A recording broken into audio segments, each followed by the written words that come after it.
அதிமுகவோட கொள்கையில் இது ஒண்ணு. அதிமுக எப்பெல்லாம் பலவீனப்படுதோ, அதிமுகவில் இருக்கிறவங்க எப்பெல்லாம் தங்களுக்கு வேற ஒரு இது வேணும்னு நினைக்கிறாங்களோ அப்பெல்லாம் சொல்ற அந்த அதே வார்த்தையை தான் நீ பழனிசாமி நோக்கி சொல்லிருக்க.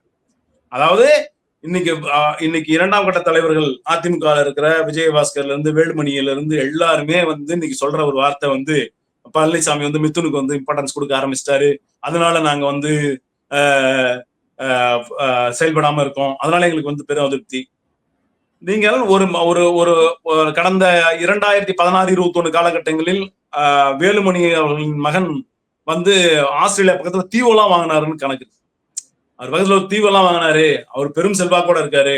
அவர் ஆஸ்திரேலியா பக்கத்துல ஒரு பெரிய குட்டி தீவு தனக்கு சொந்தமாவே வாங்கிட்டாரு அப்படின்ற பேச்செல்லாம் நிலவுச்சு. அப்ப அதெல்லாம் எந்த பார்வையில் இதெல்லாம் பார்க்கப்படுது? அப்ப இதுக்கும் அரசியலுக்கும் சம்பந்தம்னா நான் அரசியல் செயல்பாட்டாளராக இருக்கேன். ஆப்வியஸ்லி என் வீட்டுல இருக்கவங்க அரசியல் செயல்பாட்டாளராக தான் இருப்பாங்க. ஏனென்றால் அவங்க அதை பார்த்து வளர்றாங்க, அவங்களுக்கு அது இன்ஸ்பயர் ஆயிருப்பாங்க. அப்ப இது எல்லாத்துக்கும் காரணம் வாரிசு அரசியல் சொல்ல முடியாது.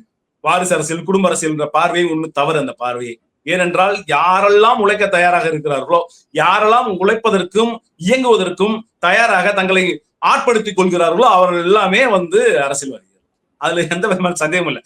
பிடிக்கல போகணும், ஏதாவது குறை சொல்லிட்டு போகணும், அதுக்கு சொல்ற வார்த்தை தான் அதெல்லாம். அதாவது அதை தாண்டிட்டு அவங்களுக்கு ஒரு திரைபிம்பம் வேணும். அந்த திரைபிம்பம் இன்னைக்கு தாவைக்கால ஒரு திரைபிம்பம் அழகா இருக்கு. அந்த திரைபிம்பத்துக்காக காத்துட்டு இருக்காங்க அவங்க.